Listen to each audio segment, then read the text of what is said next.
Urwa bint Zubair रदी अल्लाह ताला अन्हु फरमाते हैं, खलीफा वलीद बिन अब्दुल मलिक का दौर था, रोज़ा मुक़द्दसा की दीवार शहीद हो गई।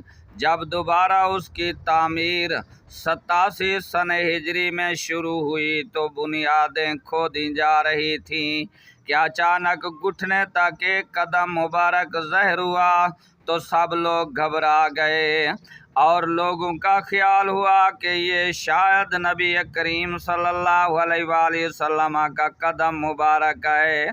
वहाँ पर कोई ऐसा आदमी न था जो पहचान सकता।